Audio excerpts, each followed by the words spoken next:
Buenos días nuevamente, iglesia. Todos ya tienen y recibieron el boletín de hoy, ¿cierto? Bueno, está muy interesante el tema de la oración, de la explicación de la oración modelo que ha tomado el que diseña el boletín. Y son unas lecturas muy interesantes tomadas de un libro de John MacArthur que se llama, ¿cómo se llama este libro del cual es tomado? A solas con Dios.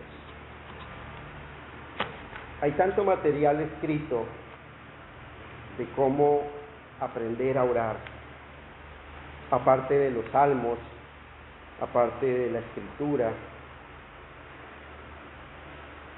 que el ser humano cuando ora, si ora de una manera incorrecta, es por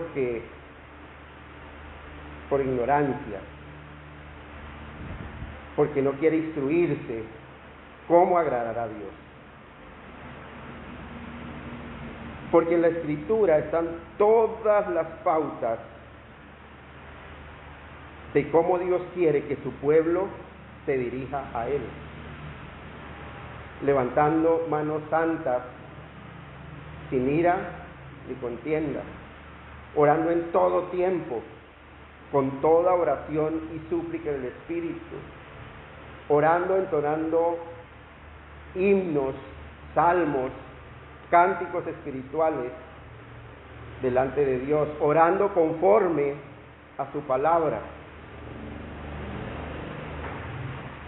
Y saber que Dios es todo suficiente, que nuestra oración debe dirigirse a Él, sabiendo que Él es todo suficiente, que no necesita de nadie más para que le dé una manito,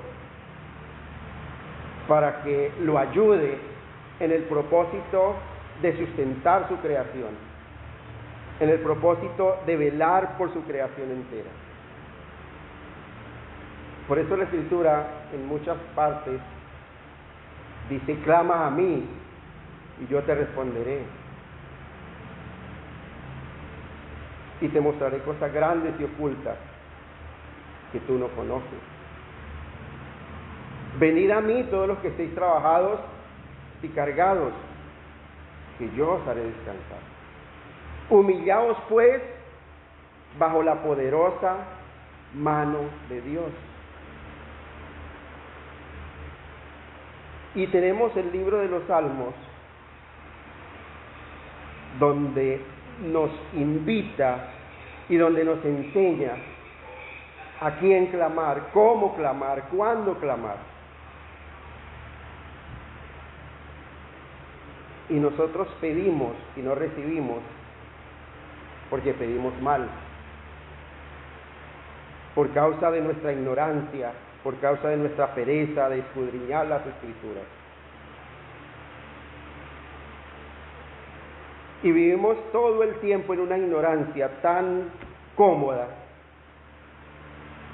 que creemos que Dios está a gusto con nosotros de esa manera. Pero Dios demanda de nosotros que le conozcamos. Dios demanda de nosotros que nos esforcemos para llegar al conocimiento pleno de la verdad y ser cada día más conformes a la imagen de su Hijo Jesucristo. Entender que Dios, que Jehová, es nuestra confianza, realmente Él es nuestra confianza. Entender que realmente Jehová es nuestra fortaleza, que no hay otra parte donde nos sintamos más seguros, porque Él es nuestra fortaleza, que Él es quien guía nuestros pasos, que Él es quien nos orienta en nuestro andar, en nuestro diario vivir.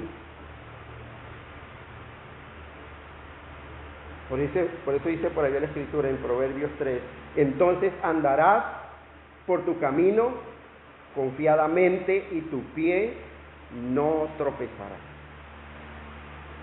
Tener la certeza de que solo Dios es el lugar de nuestro refugio, que no hay otro lugar donde acudir. Y cuando tenemos esa certeza, podemos tener la confianza de decirle: Señor, solo en ti reposa mi alma. Me abandono en tus manos porque tú eres mi reposo. Y no encuentro reposo en ningún otro lado. No encuentro tranquilidad en ninguna otra parte. Porque solo tú, Señor, eres mi reposo. Y solo en ti reposa mi alma. Algo bien importante que habla el boletín acerca del conocimiento de Dios es que cuando uno conoce a una persona, conoce su carácter, conoce su esencia, conoce sus atributos, y entonces sabe cómo dirigirse a esa persona.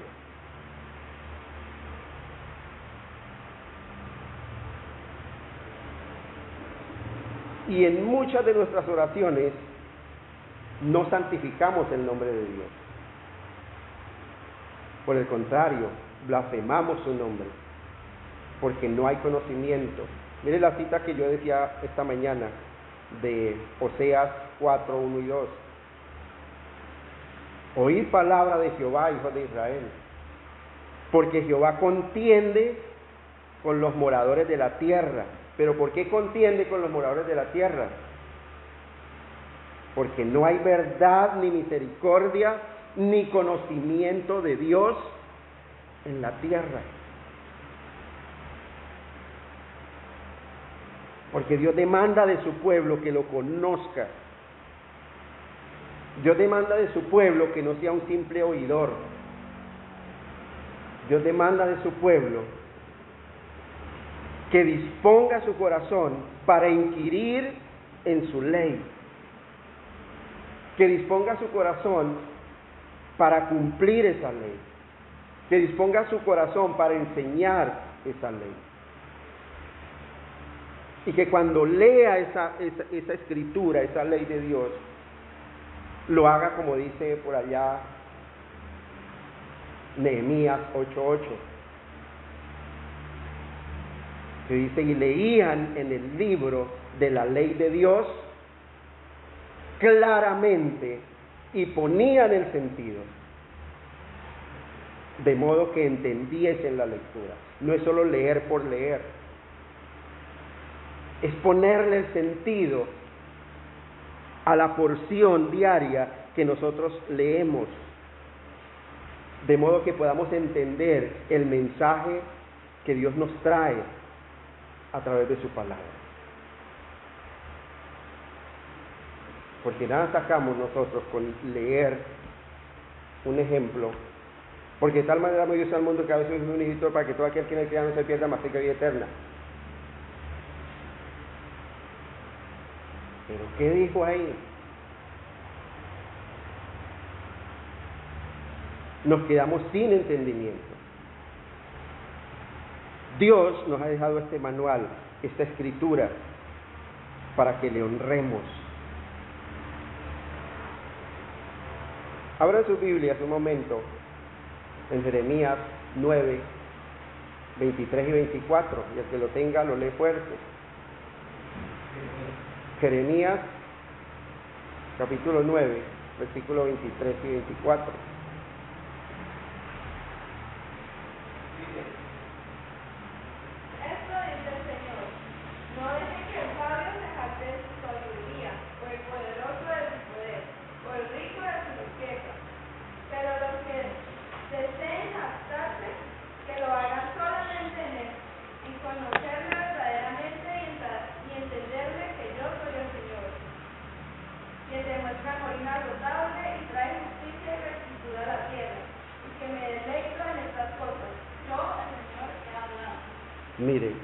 Mire el deleite de Dios. ¿En qué se deleita Dios con su pueblo? en que su pueblo lo conozca y entienda el propósito de Dios en la tierra. Pero Dios se duele de un pueblo que lo ignora. Dios se duele de un pueblo que lo menosprecia. Por eso Dios, dice la Escritura, Jehová contiende con los moradores de la tierra, porque no hay verdad. En su corazón no hay verdad. En su corazón no hay misericordia. En su corazón no hay conocimiento de Dios en la tierra. Y entonces, ¿qué es lo que sale del corazón cuando no hay ese conocimiento? Marcos 7, del 21 al 23, ¿qué es lo que sale? Dice la Escritura, porque de dentro del corazón de los hombres salen los malos pensamientos, los adulterios, las fornicaciones, los homicidios, los hurtos, las avaricias, las maldades, el engaño, la lascivia, la envidia, las maledicencias, la soberbia, la insensatez. Todas esas maldades de dentro salen y contaminan al hombre. Por eso Dios dice, yo contiendo con los moradores de la tierra, porque cada uno quiere ser sabio en su propia opinión, porque cada uno se alaba es en sus logros humanos, terrenales, pero no hay quien se alabe porque se deleita en el conocimiento de Dios.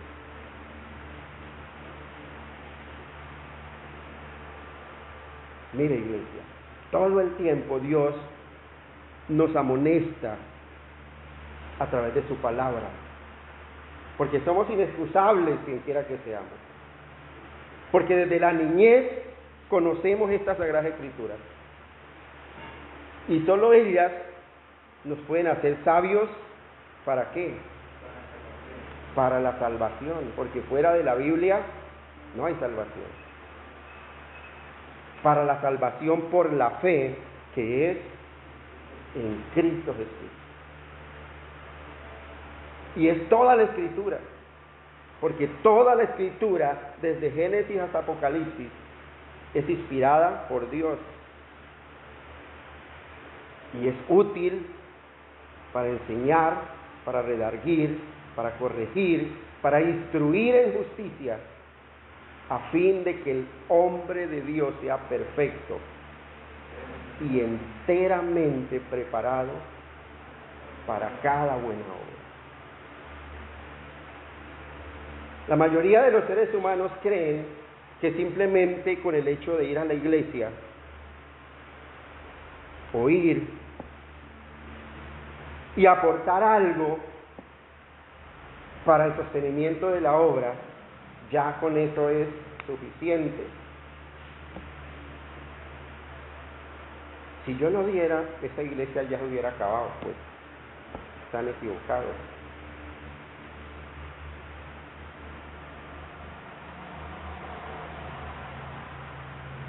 Sofonías 1:18, búsquenlo. Miren lo que dice la Escritura. Para aquellas personas que ponen su confianza en eso, en sus diezmos, en sus ofrendas. Sí. Ni su plata ni su oro podrá librarlos en el día de la ira de Jehová, pues toda la tierra será consumida con el fuego de su celo, porque ciertamente la destrucción apresurará de todos los habitantes de la tierra. Muy bien. Mire, yo por ahí que día escuchaba un video de una señora, una pastora apóstol, que decía que a punta de dólares metía a la gente al cielo. Pero mire lo que dice la Escritura: ni su plata ni su oro podrá librarlos en el día de la ira de Jehová. Pues toda la tierra será consumida por el fuego de su celo. Porque ciertamente destrucción apresurada hará de todos los habitantes de la tierra. Porque es que todos los habitantes de la tierra creen que Dios es igual a ellos. Que la ambición de Dios es el dinero. Y entonces muchos ni se congregan. Y muchos pastores son condescendientes con su pueblo, diciendo tranquilo, mire la predicación por la web, pero sea fiel en su aporte.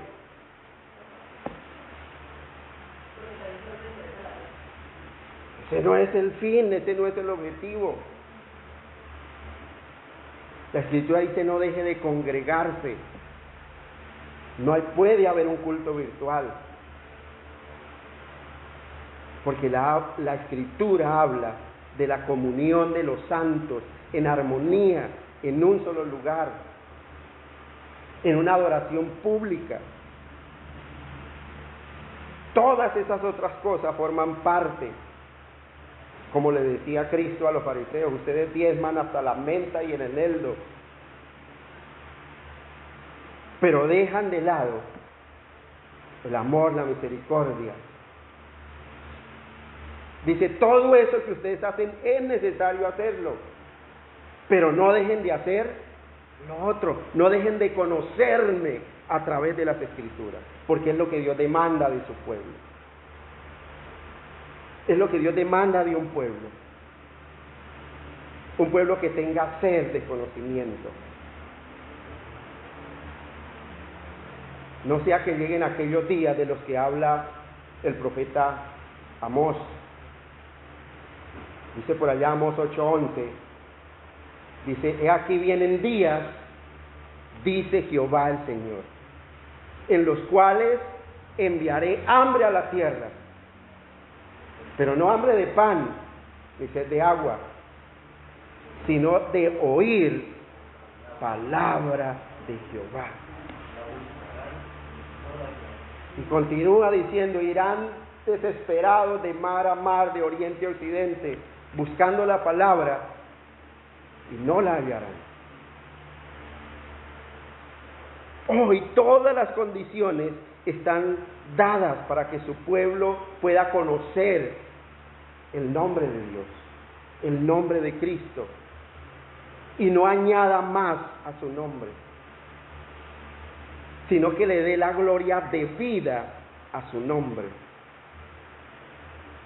Y solo lo podemos hacer cuando tenemos un conocimiento escritural del Dios al que decimos servir, del Dios al que decimos adorar.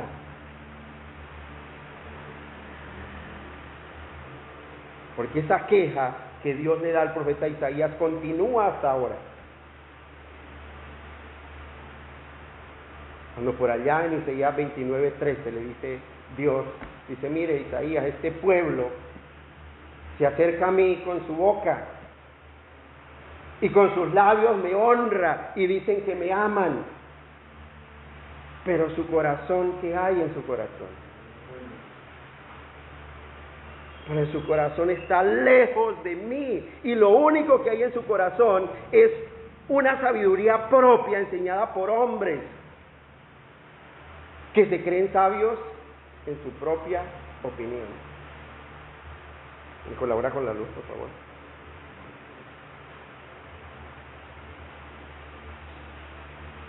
Es tiempo, iglesia,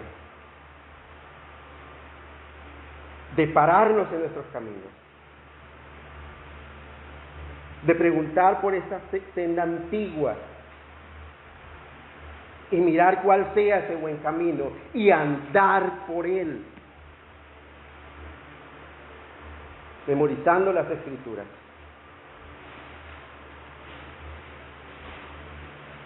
Eso puede ser locura para muchos. Dice por allá 1 Corintios 1:18, dice, porque el evangelio de la cruz es locura, ¿para quiénes? para los que se pierden, pero para los que se salvan, esto es a nosotros, dice la Escritura, ¿qué es poder de Dios. Y el poder de Dios se manifiesta en el conocimiento que usted tiene de su nombre. Porque según ese conocimiento, así mismo usted habla de ese Dios el cual dice creer.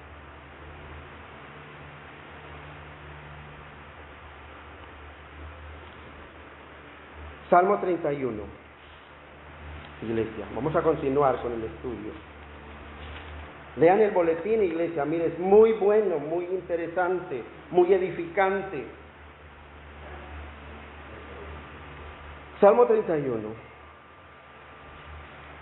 Hoy vamos a continuar con el estudio de este salmo, la segunda parte. Hace 8 días hablábamos de los primeros 4 versículos y aprendimos que Jehová es nuestra confianza, que Jehová es nuestra fortaleza, que Jehová es nuestro guía y que Jehová es nuestro refugio. Teniendo ese conocimiento y esa certeza, podemos descansar en Él.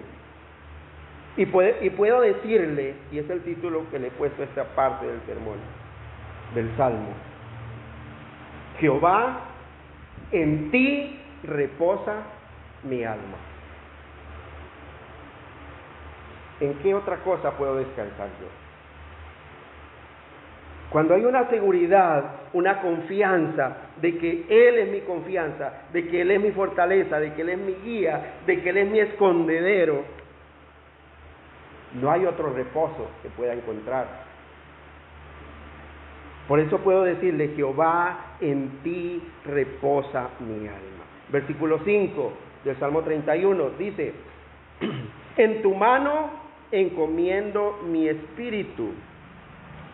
Tú me has redimido, oh Jehová, Dios de verdad. Salmo 31, versículo 5. Hoy vamos a estudiar hasta el versículo 8. Dice el versículo 6: aborrezco a los que esperan en vanidades ilusorias, mas yo en Jehová he esperado.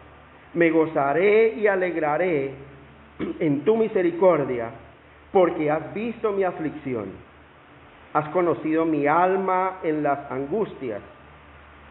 No me entregaste en mano del enemigo, pusiste mis pies en lugar espacioso. Mire estos 4 versículos tan hermosos, donde nos dan esa seguridad de decir: Jehová, en ti reposa mi alma, en ti reposa mi vida. Y esa palabra del versículo 5, donde dice: en tu mano encomiendo mi espíritu, estas palabras vivas de David, ¿sí se acuerdan quién usó esas palabras?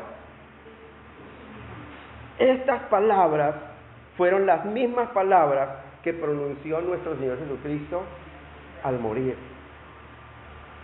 Señor, en tus manos encomiendo mi espíritu.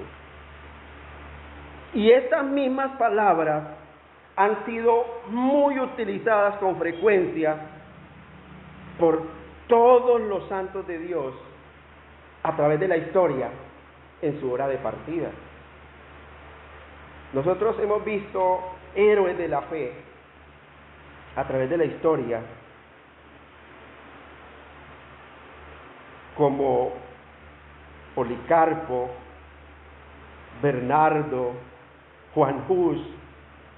Nosotros miramos que Juan Hus fue un sacerdote católico que empezó a darse cuenta del engaño romano y empezó a predicar la Escritura y fue quemado vivo por causa de su convencimiento del Evangelio de Cristo. Y esas palabras fueron pronunciadas por él allá amarrado en la hoguera: Señor, en tus manos encomiendo mi espíritu. Y nosotros podemos tener la plena seguridad de que esas palabras son buenas, son sabias, son tan solemnes, que qué bueno que en el momento de nuestra muerte, dependiendo del tesoro que hay en su corazón, podamos recordar esas palabras y decirle: Señor, en tus manos encomiendo mi espíritu.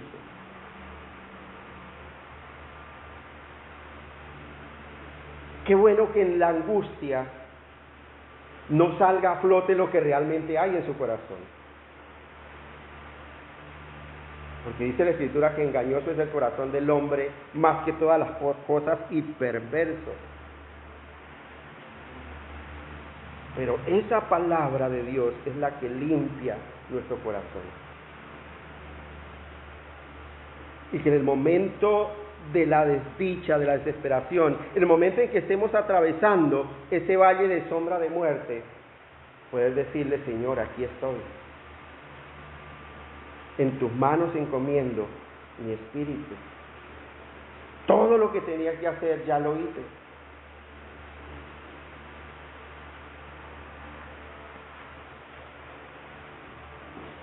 Bienaventurados, dijo Martín Lutero, los que mueren no solo en el Señor como mártires, los que mueren no solo en el Señor como todos los creyentes, sino los que mueren igualmente con el Señor, exhalando hasta el último aliento de sus vidas promesas que su Padre le ha implantado en su corazón. Recuerden que dice la Escritura que nosotros debemos recibir con mansedumbre la palabra implantada, la cual puede salvar nuestras almas. Y qué bueno que Dios nos dé ese privilegio de decir algo de lo que hemos aprendido. Señor, he acabado la carrera, he guardado la fe. Por lo demás, Señor, solo me queda recibir esa corona de gloria que tú tienes preparada para aquellos que tú has escogido desde antes de la fundación del mundo.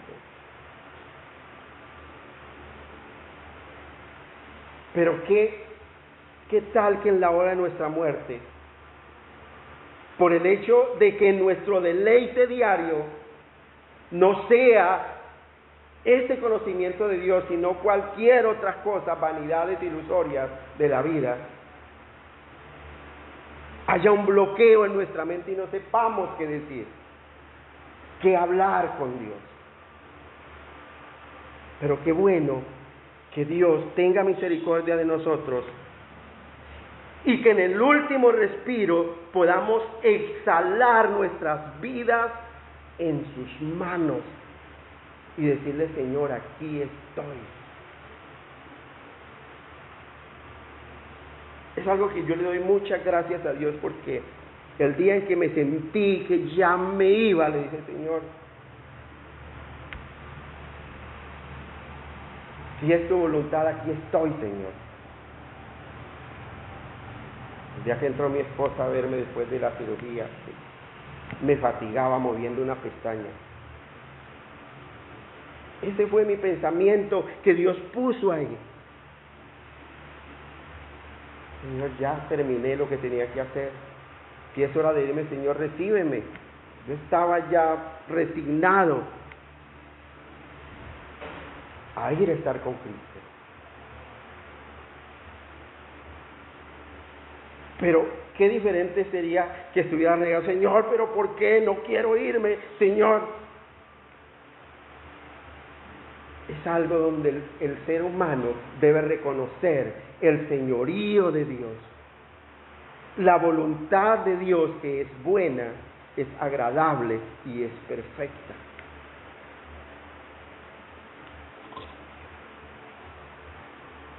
Qué bueno que tengamos ese privilegio de decirle: Señor, en tus manos encomiendo mi espíritu. Señor, pongo en tus sagradas manos, Dios mío, lo que soy.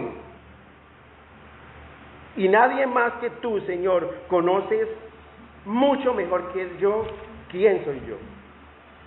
Él sí sabe quién soy yo. Yo no le puedo decir al Señor, si usted no sabe quién soy yo, porque Él sí sabe quién soy yo.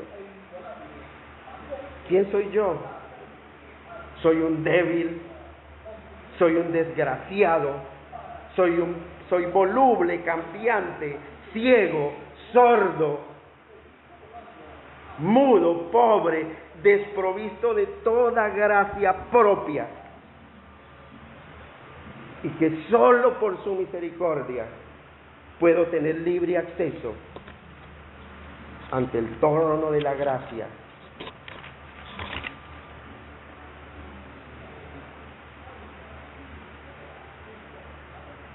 Mire, iglesia, cuando nosotros somos conscientes de que nuestra propia justicia no es suficiente, recordamos que hay un sustituto que dio su vida para que toda esa justicia fuera imputada a mi nombre, atribuida a mí. Y puedo decirle, Señor, mire, yo soy menos que nada. Como decía el apóstol Pablo, yo soy el peor de todos a causa de mi pecado.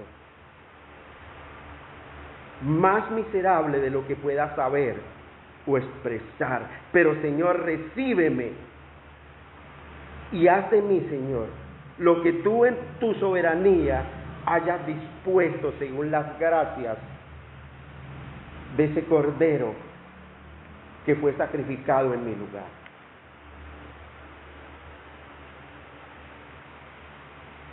Que podamos decir, Señor, pongo toda mi vida en tus manos, pongo toda mi alma en tus manos.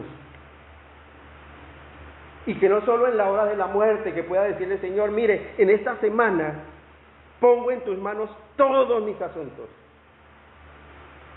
En esta semana pongo en tus manos todo lo que tengo planeado hacer. Y si no tengo nada planeado por hacer, Señor, pongo en tus manos para que tu voluntad sea hecha. Y para que me des gracia delante de ti y delante de los hombres. Pongo en tus manos, Señor, mi espíritu, mi ser, mis afectos, mis consuelos, mis labores, todo lo que tú ya sabes, Señor, que pueda venir sobre mí, que yo no conozco y ni tengo idea, pero Dios sí lo sabe. Que haya una confianza tal en el Señor, que yo no sea aconsejándole, Señor, mira que yo quiero que pase esto o aquello. No, Señor, que tu voluntad sea hecha en mi vida. Porque si tengo el conocimiento de cuál es la voluntad de Dios, sé que su voluntad para conmigo es buena, es agradable y es perfecta. Que podamos clamar con gran voz ante un mundo que se va hundiendo en medio de su propia sabiduría, que cada día va en decadencia por no echar mano de la sabiduría que viene de lo alto, por cobijarse con otra cubierta, por tomar consejo de otro espíritu, por echar mano de su propia sabiduría.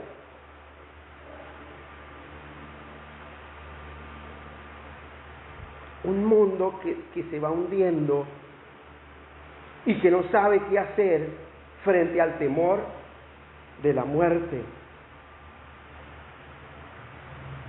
frente al temor de que son seres que no tienen inmortalidad, que un día, como todos nosotros, vamos a comparecer ante Cristo, de un mundo que no cree en la resurrección de los muertos, que no cree en las promesas que Dios ha declarado en su palabra.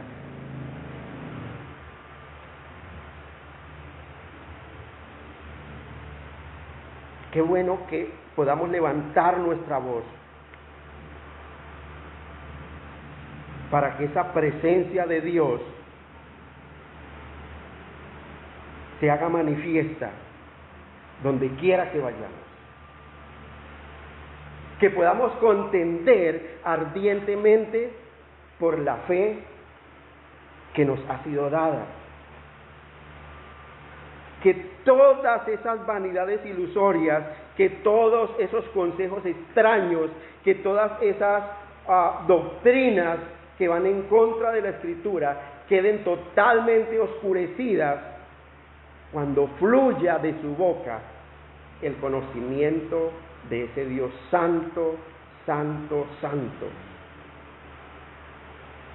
Y que podamos decir con autoridad, eso no es verdad, porque Dios dice en su palabra, escrito está.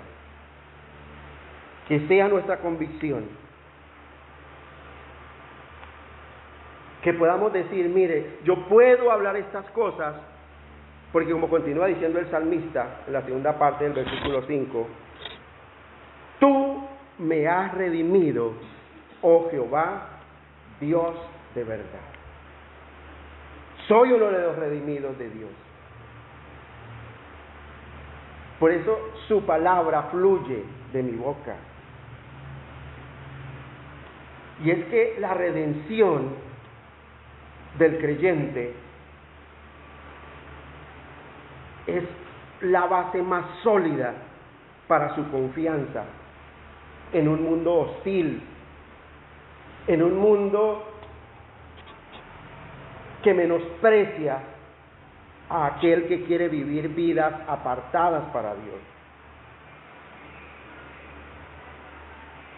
Aunque David no conoció todo esto del Calvario, todo esto del sacrificio perfecto de Cristo, como lo conocemos nosotros por la palabra, pero tenía un conocimiento de esa redención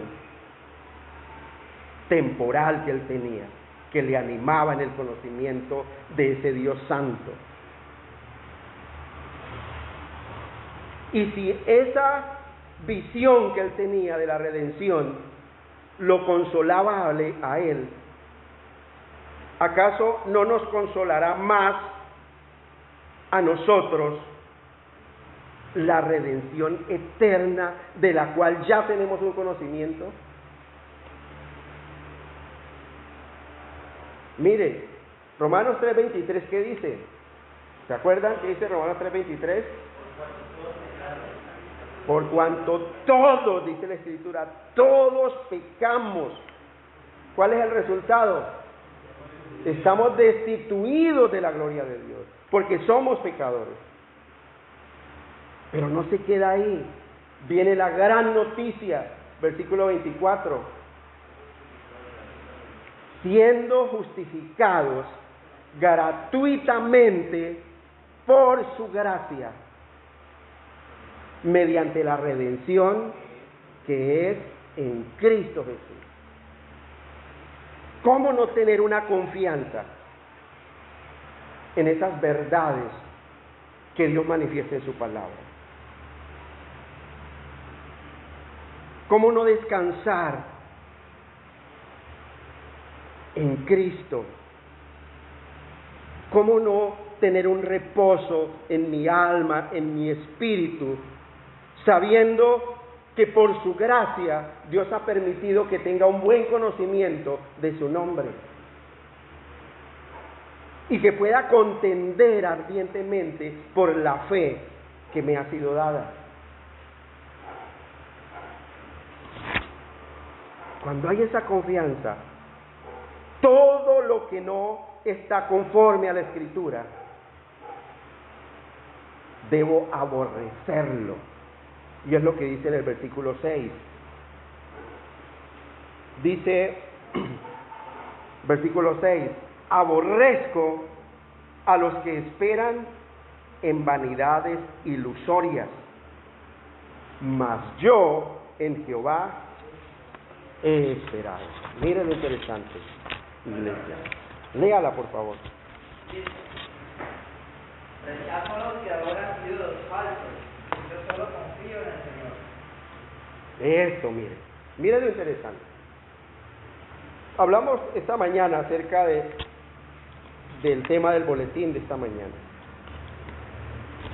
Cuando yo santifico el nombre de Dios, es porque conozco su nombre. Y si conozco su nombre, es porque conozco su carácter. Ese carácter perfecto de Dios, ese carácter eterno, ese carácter todo suficiente de Dios.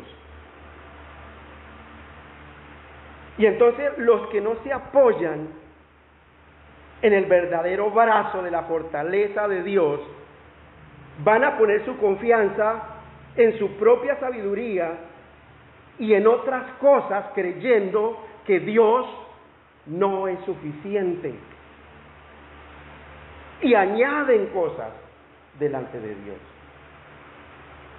Y oran y no reciben, porque oran mal.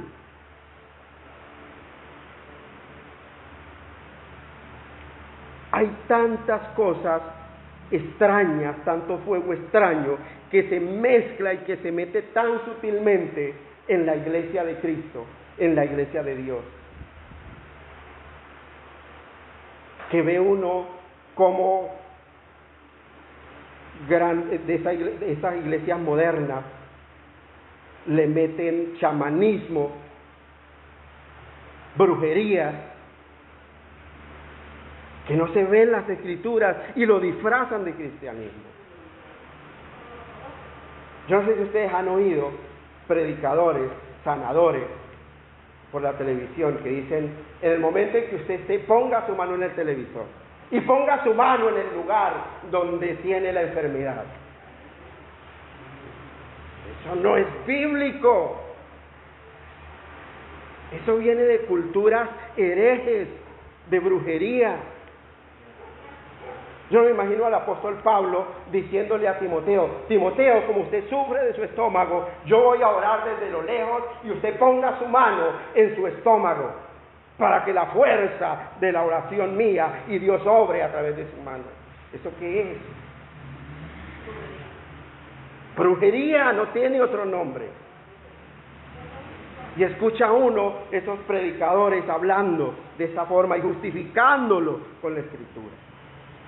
No, ore y coloque su esperanza en Dios. Usted no tiene que hacer nada, porque son vanidades ilusorias.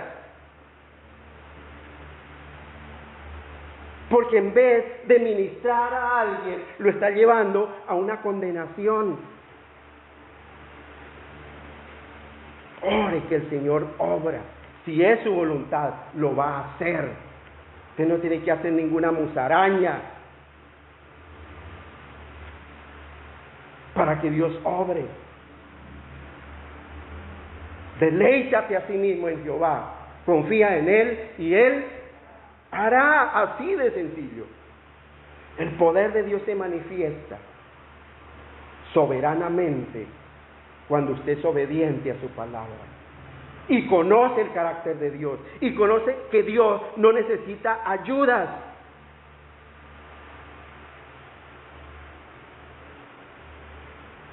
Que no necesita de nadie, que no necesita de los ejércitos celestiales. Como escuchaba este mismo predicador diciendo,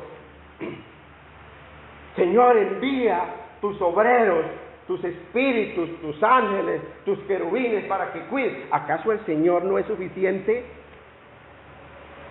Dice que Dios acampa alrededor de ¿quiénes? De los que le temen. Yo decía, pero no hay registros escriturales donde Dios, donde el hombre en la oración invoque, Señor, envía un ángel para que me guarde, o Señor, envía No, Señor, tú eres mi sanador. La Escritura dice, Éxodo 15:26. Vamos allá un momento. Éxodo 15:26. Mire lo interesante, que es que el pueblo se pierde porque le falta conocimiento. Éxodo 15:26. Ya estamos todos ahí. Mire lo que dice la Escritura. Lea su versión, Puyo. 26 solamente. Sí. Dice palabra de Dios para todos. Les digo, si ustedes en verdad obedecen al Señor su Dios, hacen lo que Él le parece bien, escuchan sus órdenes y cumplen sus leyes, no les enviaré ninguna plaga que les envíe a Egipto, porque yo soy el Señor el que los sana. Muy bien, miren. La Reina Valera dice y dijo, si oyeres atentamente la voz de Jehová tu Dios, e hicieres lo recto delante de sus ojos, y dieres oído a sus mandamientos, y guardares todos sus estatutos, ninguna enfermedad de las que envié a los egipcios te enviaré a ti. ¿Por qué? Porque yo enviaré mi ejército de querubines, de ángeles celestiales, para que los sanen. ¿Dice eso? No dice por ningún lado. Dice porque yo soy Jehová, tu sanador. Es Él no necesita de ninguna ayuda, de que le dé una manito. Entonces, ¿dónde está la omnipotencia de Dios? Dejaría de ser Dios. Jeremías 33:6, búsquenlo. Jeremías 33:6. Por eso dice el salmista en el versículo 6, aborrezco a los que esperan en vanidades ilusorias, mas yo en Jehová he esperado. Jeremías 33:6. ¿Quién lo tiene y lo lee fuerte? Dice nuevamente, pero después les daré la salud, les traeré medicina y haré que gocen de paz y seguridad. ¿Quién dice eso? Jehová. Una Reina Valera que la lea fuerte, por favor. He aquí que yo les daré sanidad y medicina y los curaré y les regalaré abundancia de paz y de verdad. ¿Ven a ustedes ángeles por ahí, comisionados por Dios? Yo voy a enviar una legión de ángeles para que los sane, para que los cure, para que los cuide. Dice, yo los sanaré. Yo les daré la medicina. ¿Cuál es la medicina que nos da Dios? Su palabra. Su palabra. Proverbios 3, 7 y 8. Dice, no seas sabio en tu propia opinión. Teme a Jehová y apártate del mal, porque será medicina para tu cuerpo y refrigerio para tus huesos. Mire, muchos cada uno tiene su propio Dios. Muchos cada uno tienen su propia forma de compartir de un Dios, pero sobre todo lo hacen de un Dios insuficiente, porque necesita de echar mano de otras cosas. Pero si no adoran al Dios vivo y verdadero y único, ellos están haciendo un Dios propio, aparte de la Escritura. Miqueas 4:5 dice lo siguiente. Dice, aunque todos los pueblos anden cada uno en el nombre de su Dios, fabricándose un Dios, haciéndose un Dios a su propia imagen, dice, nosotros con todo andaremos en el nombre de Jehová nuestro Dios, eternamente y para siempre. Miqueas 4:5. Usted puede ver que todo el mundo habla de Dios, y que todo el mundo ora en el nombre de Dios, pero confían en vanidades ilusorias. Y hay algo tan peligroso, y quiero que vayamos un momento a Efesios.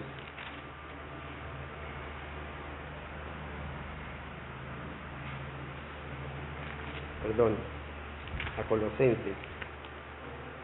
Sí, Colosenses.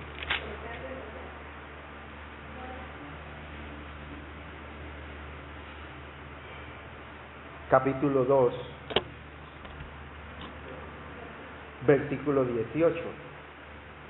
Colosenses capítulo 2, versículo 18. Mire lo interesante. ¿Quién lo tiene y lo lee fuerte? Nadie os prive de vuestro premio afectando humildad y culto a los ángeles, entremetiéndose en lo que no ha visto, vanamente hinchado por su propia mente carnal. Muy bien. Y continúa el versículo 9 diciendo, y no haciéndose de la cabeza, el versículo 19, perdón, y no haciéndose de la cabeza en virtud de quien todo el cuerpo, nutriéndose y uniéndose por las coyunturas y ligamentos, crece con el crecimiento que da Dios. Mire lo interesante. Uno dice, bueno, pero es que hay cadenas por ahí, yo no sé si ustedes han visto por internet, por Facebook, dice, bueno, hoy van a llegar los ángeles a su casa, ábrale la puerta, prepare un altar. Bueno, eso ya sabemos que eso es del diablo, pero se mete esa doctrina en el pueblo cristiano. Que Puyito me llamó para orar. Puyito, yo estoy enfermo, pastor. Puyo, lo llamo Puyo.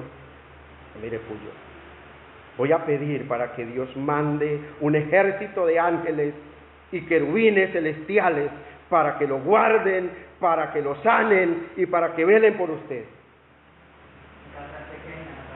No caben tantos. No le cabe el ejército. Y es más, Puyito, ¿qué le duele? La cabeza. Yo voy a estar orando, pero usted ponga fe y ponga su mano en la parte de la cabeza.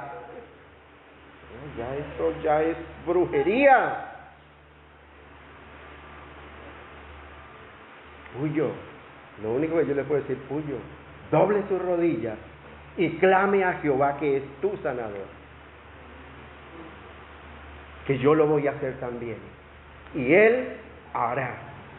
Y Él hará. Y tómese la medicina. ¿Cuál medicina?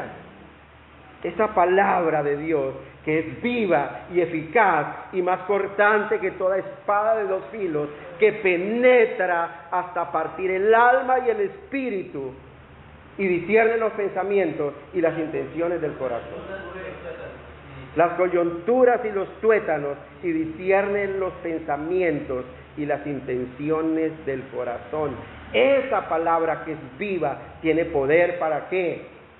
Para sanar, para limpiar, para restaurar. Porque la palabra de Dios es la que convierte el alma. Es la que sana todas sus dolencias. Y escucha uno personas que supuestamente llevan años en el cristianismo enseñando esto. Pero por Dios, ¿en qué mundo viven? ¿De dónde han aprendido estas cosas? Si la Escritura es tan clara y no vemos un solo registro en la Escritura donde alguien, cuando ore por alguien, invoque la protección de los ángeles o de un ejército celestial. Solo Dios, que tiene el poder, en una ocasión lo hizo cuando expulsó a los moradores del Edén y dijo: pondré mi ángel con una espada para que guarde la entrada y ninguno más puede entrar. Él lo puso por su propia voluntad, no porque nadie lo pidiera. Y en un sitio puntual y específico, y en el otro sitio puntual y específico que ordenó a Moisés, o al que diseñó el arca del pacto, pues dijo, y coloque 2 querubines con las alas extendidas en señal de mi presencia en ese lugar. Dios. Moisés no dijo, Señor, ¿será que puedo invocar la protección de los querubines para que guarden el arca? Es Dios, porque Él es soberano. Pero cuando yo oro a Dios, Dios para mí es todo suficiente y es todo lo que yo necesito para mi aflicción, para mi necesidad, porque Él es mi porción. Porque Él es Jehová, mi sanador. Porque Él es Jehová, y fuera de Él no hay quien salve. Fuera de Él no hay quien sane. Fuera de Él no hay quien restaure. Se nos olvida que Dios es un Dios celoso.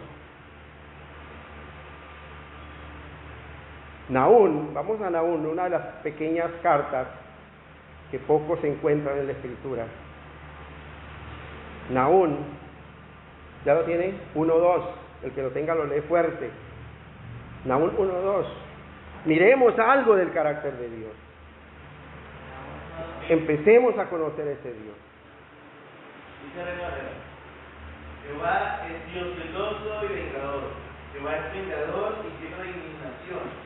Que venga de sus adversarios y guarda enojo para sus enemigos. Mire lo interesante. Ese es el carácter de Dios. Eso es parte del carácter de Dios.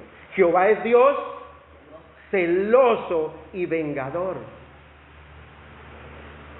Él no comparte su gloria con ninguno. Jehová es vengador y lleno de indignación. No me imagino a Dios diciendo, bueno, pero ¿qué le pasa a mis hijos? ¿Acaso yo no soy todo suficiente? Hay una indignación ahí. Por eso dice que Jehová contiende con los moradores de la tierra, porque no hay verdad, ni misericordia, ni conocimiento de Dios en la tierra.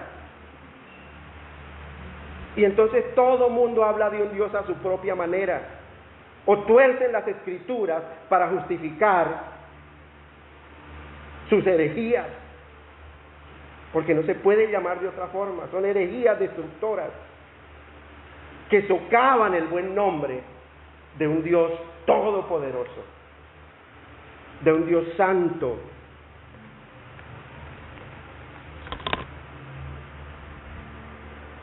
Y lejos, estas personas, lejos de ser enviados y de ser envidiados, porque dicen que son los únicos que pueden orar, han de ser compadecidos por depender de esas vanidades, por no depender de la soberanía y del poder absoluto de un Dios santo, santo, santo. Los romanistas fingen milagros de sus santos y le atribuyen muchos milagros a sus santos para hacerlos, según ellos creen, más gloriosos. Es que este santo es tan poderoso que es el encargado de tales y tales cosas. ¿Y dónde está Dios?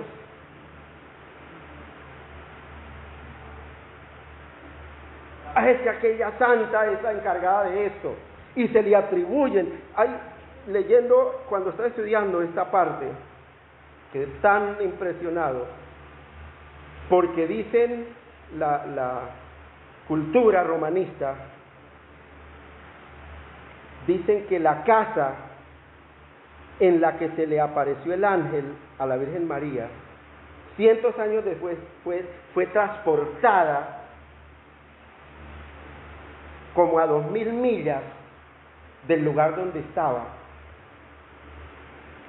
Y de ahí, de ese lugar después, fue puesta en un barco y llevada a Italia, la casa, donde, y a esa casa le atribuyen tantos milagros, y anduvo en Italia de lugar en lugar hasta que se halló un lugar definitivo para esa casa. Y la historia es que dicen que cuando llega a esa casa, los árboles se inclinaron ante la casa.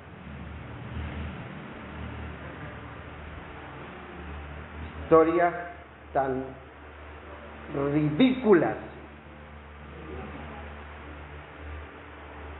Es como aquella persona que pide, cuando de pronto va a iniciar algo, va a abrir un negocio, compra un carro, lo que sea, y pide que oren por ese carro, que oren por ese negocio. ¿Dónde hay un registro escritural que se ore por un objeto?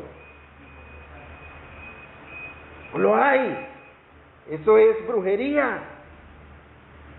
Oro por el propietario para que Dios le dé sabiduría para ser un buen administrador y para que use bien lo que Dios le ha dado.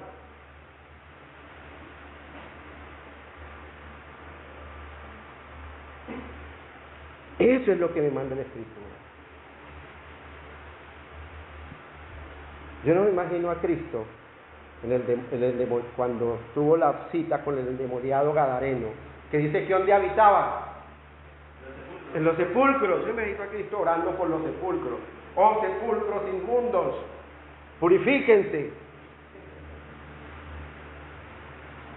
Él reprendió a los demonios que habían en el endemoniado. No hay una sola cita en la Escritura donde alguien le diga a Cristo: venga y ore en mi casa y écheme fuera los demonios que hay en mi casa. Ore por este lugar. No lo hay un registro.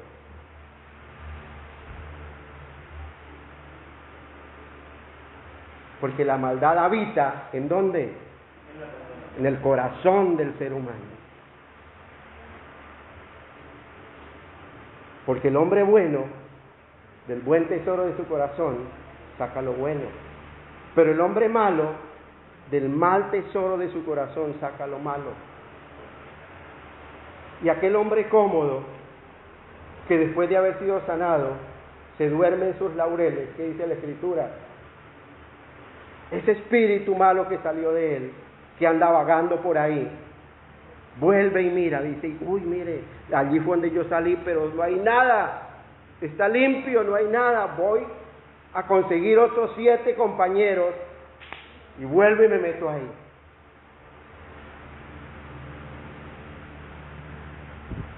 Disposición, iglesia, de inquirir en la ley de Jehová. La disposición que Dios colocó en Esdras, porque Esdras había preparado su corazón ¿para qué?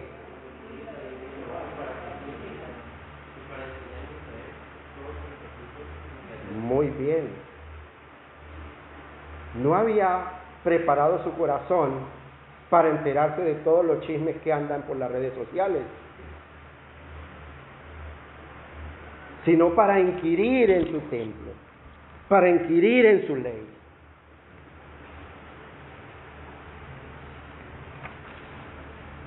La iglesia tradicional tiene tantas historias que el pueblo cristiano hoy no se le queda atrás. Y escucha uno testimonios espeluznantes, asombrosos.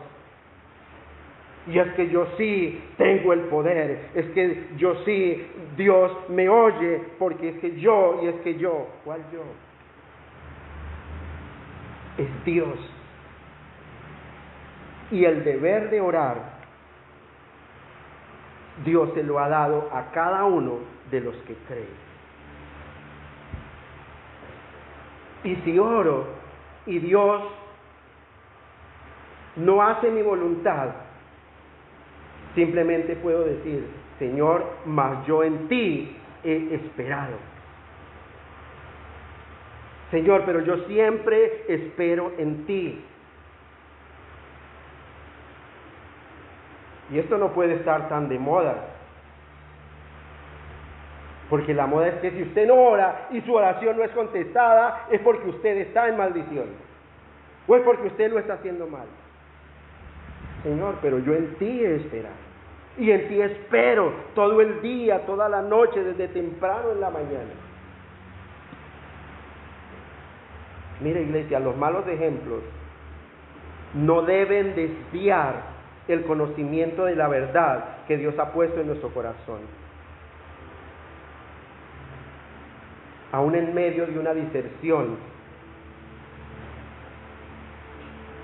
deberíamos cada día de hacernos más osados en frente de un mundo que quiere ver cosas, que su fe se mueve es por la vista y no por la fe en un Dios santo.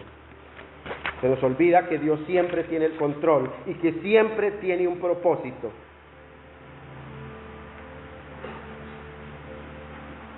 Y tenga en cuenta algo, iglesia.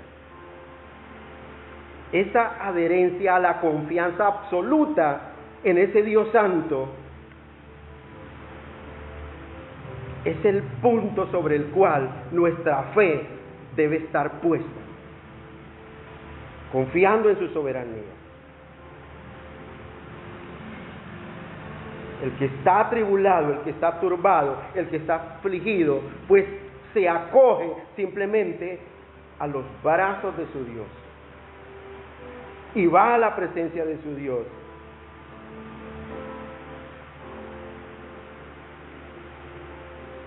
Y se atreve a todo lo que Dios le ordene en su palabra, aunque sea vituperado por la sociedad.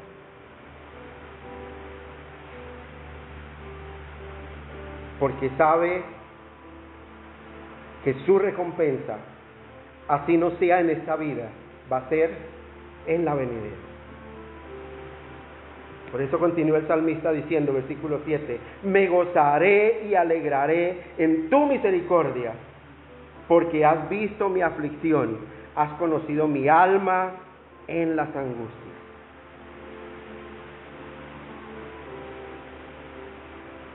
Aquí hay una exclamación doble cuando dice, me gozaré y me alegraré en tu misericordia,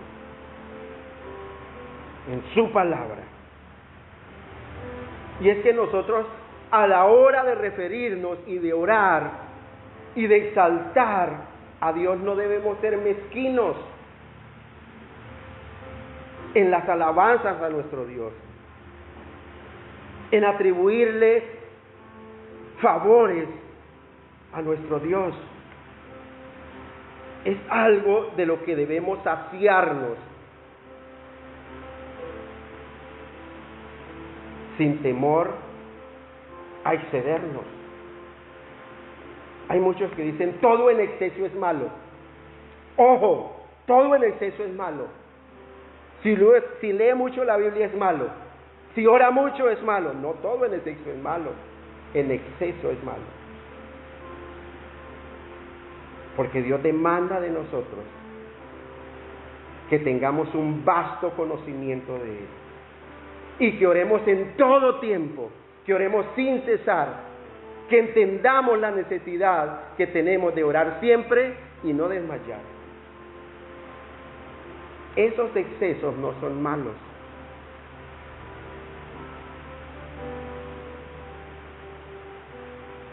Tú has visto mi aflicción, dice el salmista. Y es que Dios reconoce a sus santos cuando otros se avergüenzan de esos santos. Dios reconoce la humildad de su pueblo cuando el mundo menosprecia la humildad de un pueblo que clama, que dobla rodillas, porque su esperanza está puesta es en el Dios santo, santo, santo. ¿Pero qué? ¿Usted no sale a protestar a las calles? No, yo protesto de otra forma. Yo duelo mis rodillas en lo secreto. Y mi Padre que está en secreto me recompensará en público. Es lo que dice la Escritura. Porque Él es el quien gobierna. Y Él nunca rehúsa reconocer a sus amigos. no piensa poco en ellos. Todo el tiempo sus ojos, dice la Escritura, están puestos sobre los fieles de la tierra y sus oídos atentos al clamor de ellos. Aunque hayamos perdido nuestras vestiduras elegantes y vayamos a Él en harapos, en la ruina más ruin, en la ruina más miserable, Dios está ahí, mirando a sus hijos. Porque Dios no es como nosotros. La Biblia dice, aún los hermanos del pobre le aborrecen. ¿Cuánto más sus amigos se alejarán de él? Pero si ese hermano no es pobre, nadie lo aborrece. Y todo el mundo quiere su consejo. Pero cuando un hermano está en desgracia, no quieren saber nada de él, porque creen que va a quitarle su fortuna. Pero Dios siempre está ahí, como con un escudo, rodeándolo de su favor. Ese es nuestro Dios, iglesia. Ese es el Dios al que servimos. Un Dios que es todopoderoso, no se olvide, iglesia. Es un Dios que es todo suficiente. Un Dios que no necesita de la ayuda de nadie para solucionar, para salvar, para restaurar, para sanar. Un Dios que dice y es hecho. Un Dios que habla y es ejecutado. Un Dios que obra sobrenaturalmente por su poder, sin necesidad de artimañas humanas.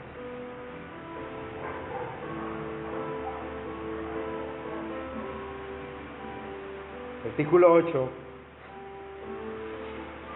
dice: no me entregaste en mano del enemigo, pusiste mis pies en lugar espacioso. Un Dios que nos guarda todo el tiempo, que está siempre a nuestro lado como un poderoso gigante. Y tú debes consolarte con esta parte, iglesia. ¿Qué daño te va a hacer el que los hombres te desprecien? Si Dios, el Señor tu Dios, no te ha olvidado. ¿Qué daño puede hacerte el hombre?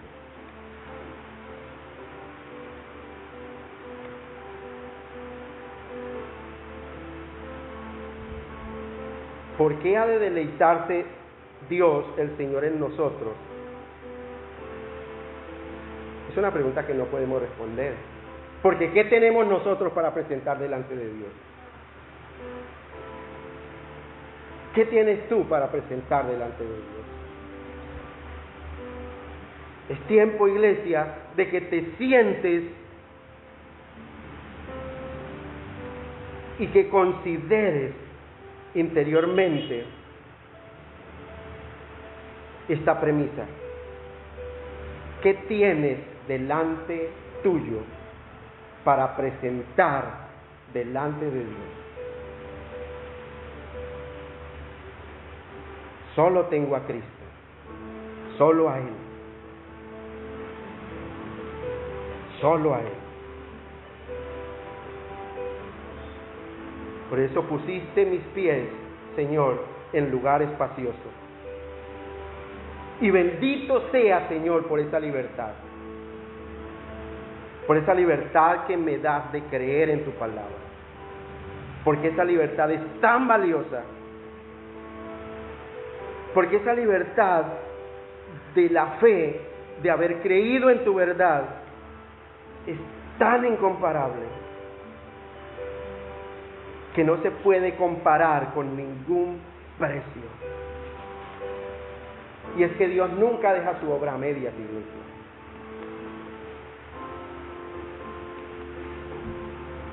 Porque habiendo derrotado al enemigo, a la muerte, al diablo, a Satanás,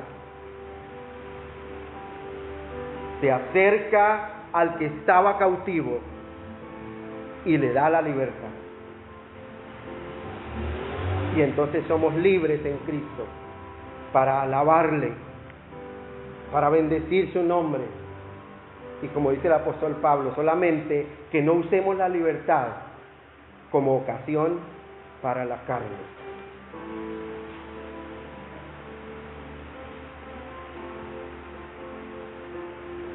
Mira, iglesia, Jehová es tu confianza, Jehová es tu fortaleza, Jehová es tu guía y tu refugio. Por eso en ti, oh Jehová, reposa mi alma. Téngalo presente, iglesia, que su alma repose solo en Él, no en su creación, no en su creación. Los ángeles son creación de Dios y no tienen autoridad por encima de Dios. Y si yo invoco su presencia, estoy diciendo: Dios, tú no eres suficiente. Señor, tú no eres todopoderoso. Señor, tú eres incompleto. Pero Señor, tú eres mi confianza, mi fortaleza, mi guía y mi refugio, y en ti reposa mi alma. Padre, te damos gracias, Señor, en esta mañana. Te damos gracias, buen Señor, porque cada día, Señor, a través de tu palabra, abres los ojos de nuestro entendimiento y nos muestras tu carácter. Nos muestra, Señor, tu nombre, que es sobre todo nombre, poderoso de Israel. Enséñanos, Señor, a humillarnos bajo tu poderosa mano y a reconocer, buen Dios, que tu palabra, que tu verdad es toda suficiente y es todo lo que necesitamos para una eternidad bienaventurada al lado tuyo, poderoso de Israel. Bendícenos, buen Señor, y danos gracias, Señor, delante de ti y delante de los hombres. En Cristo Jesús. Amén. Iglesia, no olviden, iglesia, el pueblo que no conoce a su Dios es un pueblo que está expuesto todo el tiempo al lazo del diablo y a estar cautivo a voluntad de él. Conoce el carácter de Dios, conoce el carácter de Dios, y solo lo podemos hacer escudriñando las Escrituras. Que Dios los bendiga, iglesia. Nos vemos el jueves 6:30 y domingo nuevamente a las 9 en punto de la mañana.